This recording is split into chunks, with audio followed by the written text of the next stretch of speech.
L자산연구소의 조셉입니다. 오늘은 지난 방송에서 예고해드린 바와 같이 출생아 수 25만, 즉 100만의 출생아에서 연 출생아 수가 25만으로 줄었는데요. 출생아 수 25만 시대에도 부동산 가격은 계속 오를 것인가? 즉 인구의 급감에 따른 부동산 시장의 변화에 대해서 여러분과 간단히 살펴보도록 하겠습니다. 그럼 먼저 숫자 내지 팩트를 점검해 보고 갈 텐데요. 제가 여기에 간단하게 지난 100년간의 연 출생아 수를 나타내는 통계를 가져왔습니다. 1920년대 우리의 증조할머니쯤 되겠죠. 그때만 해도 연 출생아 수가 50만을 출생하고 계셨습니다. 그러던 것이 전쟁 때이죠. 1950년대 그 전쟁통에도 연 출생아 수가 60만, 70만, 80만까지도 육박을 했습니다. 이러던 것이 이제 꾸준히 출생아 수가 늘더니 1960년대부터 베이비붐 세대를 하는데 거의 10년 동안 연 출생아 수가 100만을 기록하게 되었습니다.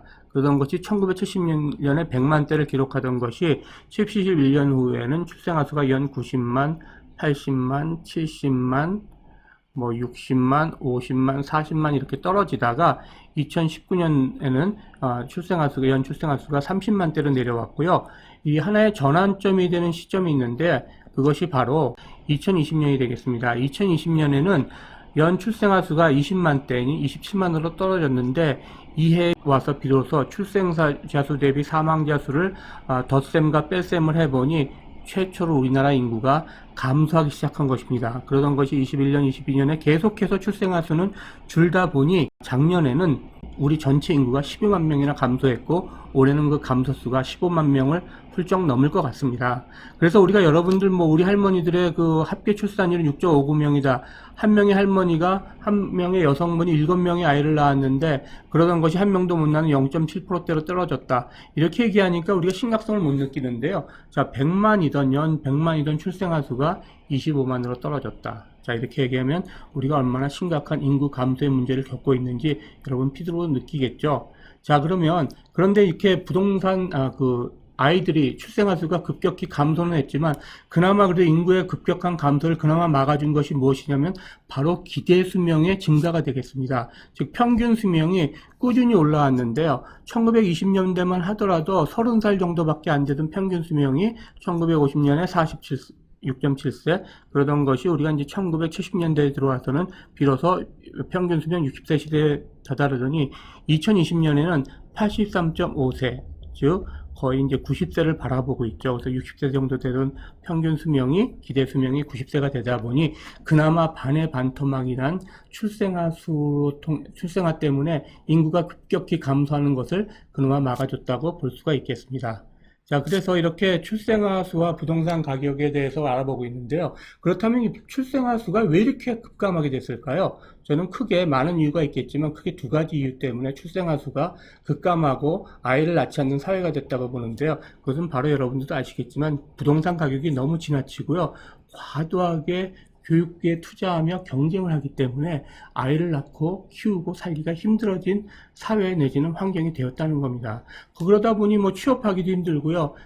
인구가 많아 여태까지 와서 개발을 많이 하니 환경도 악화되고 이래서 출생아 수가 급감하게 되었다고 보고요.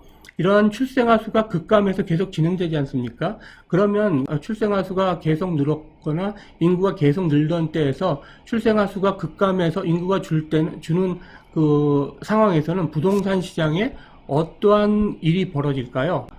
출생아 수 급감에 따라 부동산 시장에는 다음과 같은 현상이 발생된다고 저는 봅니다. 다시 말해 1970년에서 2020년 인구가 증가하는 총인구가 증가하던 시대에 일어났던 부동산 시장에 일어났던 일들이 반대로 진행된다고 봅니다. 즉 부동산 가격은 우리 부동산 불패라서 계속 오르지 않았습니까?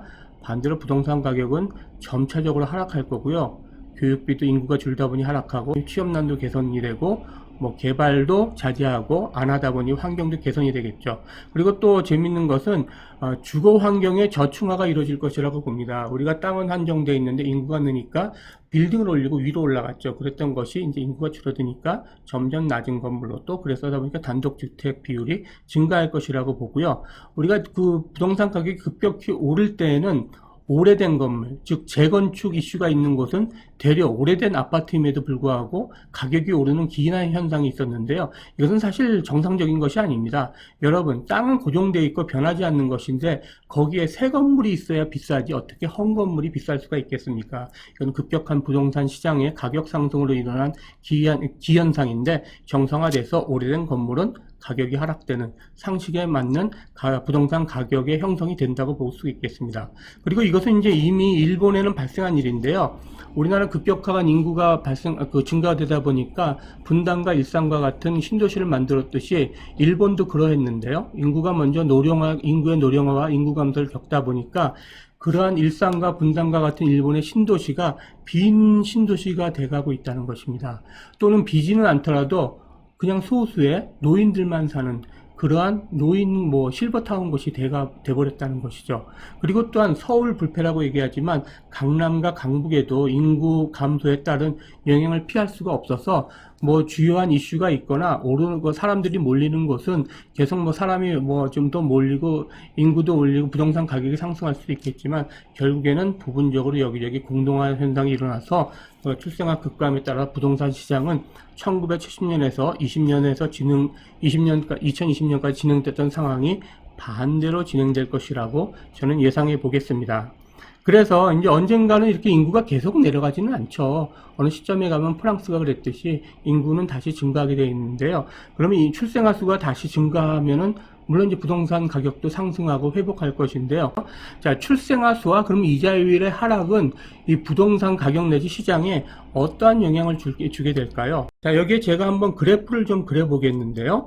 자, 출생아 수가 20년 이후에 계속 총 인구는 늘어났지 않습니까?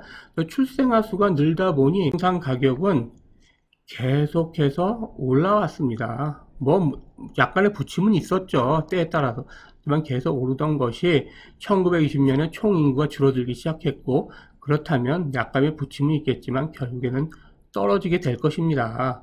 그래서 이 출생아 수가 부동산 가격에 미치는 것은 절대적입니다. 이건 존재의 문제 아닙니까? 무슨 정책이나 어떤 이슈 때문에 부동산 가격이 오르고 내리는 게 아니라 그냥 부동산을 소유하고 살 사람이 없으면 그냥 떨어지는 겁니다. 이에 반해서 이자율도 마찬가지로 부침이 있죠. 대세적으로 올랐다가 내려갔다가 하긴 하는데요. 부침은 있지만 이 이자율에 따라서 부동산에 미치는 영향은 출생아 수에 비하면 아주 미미한 것이라고 보겠습니다. 이자율은 말 그대로 어떠한 정책적인 변화에 의해서 기존의 사람들이 집을 어느 가격에 살지 가격의 변화이지만 이 출생아 수의 변화는 급감은 말 그대로 존재의 문제이기 때문에 부동산 자체를 소유할 사람이 없어지는 문제이니 떨어질 수밖에 없겠죠. 그래서 간단하게 이 출생아 수가 이자율이 부동산 가격에 지대한 영향을 미치는데 출생아 수가 급감하는 것은 부동산 시장에 아주 엄청난 영향을 가져올 것이라는 것을 이렇게 그래프를 통해서 간단히 살펴보았고요. 그러면 출생아 수는 계속 급감하기만 해서 대한민국은 소멸하고 말까요? 저는 그렇다고 보지는 않습니다. 한마디로 얘기해서 좀 강하게 좀 재밌게 얘기를 하면 언론들아 호들갑 좀 그만 떨어라 이렇게 얘기하고 싶습니다. 언론은 선정적인 기사를 써서 많은 그 구독자들과 그 독자를 확보하기 위해서 그 기사를 갖다가 아주 큰 일이 난 것처럼 얘기해요. 물론 큰일 맞습니다. 대책을 세워야 되고 정책 전환이 일어나야 되게 하는데 우리가 70년대에 보면 둘만 낳아 잘 기르자는 캠페인이 있었다고 합니다. 그러니까 너무 4명, 5명, 한 명이 4명, 5명을 낳으니까 인구가 너무 느니까 빨리 둘만 낳아서 잘 기르자 이랬지만 인구가 급감하지는 않았죠. 70년대 했던 캠페인이 언제 와서 2020년에 와서 효과가 났다고 볼 수가 있겠죠.